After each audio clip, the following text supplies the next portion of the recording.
प्रत्येक गोष्टीला लिमिट आहे, सीमा आहे। सीमा पार झाल्यानंतर मग अशा आरोप प्रत्यारोप होत राहणार आहेत आणि म्हणून करता आम्ही जरांगे पाटलांनी आता थांबावं असं आम्हाला सगळ्यांना वाटतंय आणि नको ते आरोप प्रत्यारोप जे काम करणार आहेत त्या लोकांवरती करू नये असं आम्हाला वाटतंय। मग ते मुख्यमंत्री असतील, दोन्ही उपमुख्यमंत्री असतील किंवा आपलं मंत्रिमंडळ असेल, कारण काही बंधनं आम्हाला पण आहेत ना।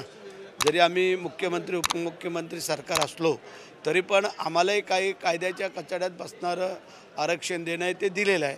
मग ते जर दिलेलं आहे तर आता त्यांनी थांबावं असं आम्हाला वाटतं। पण ते आजच आम्ही काय सांगू शकत नाही आहे, परंतु प्रत्येक गोष्टीला लिमिट आहे, सीमा आहे। सीमा पार झाल्यानंतर मग अशा आरोप प्रत्यारोप होत राहणार आहेत आणि म्हणून करता आम्ही सांगतोय त्यांनी आता थांबावं।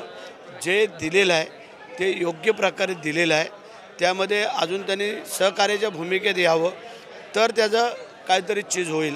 पण ते निगेटिव्ह भूमिकेमध्ये येऊ लागले तर मग त्याच्यावरती अशा टीकाटिप्पणी होणार।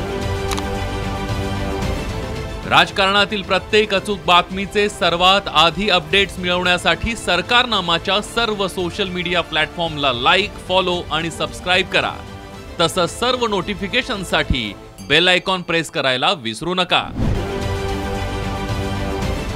राजकारणातील प्रत्येक अचूक बातमीचे सर्वात आधी अपडेट्स मिळवण्यासाठी सरकारनामाच्या सर्व सोशल मीडिया प्लॅटफॉर्मला लाईक, फॉलो आणि सबस्क्राईब करा।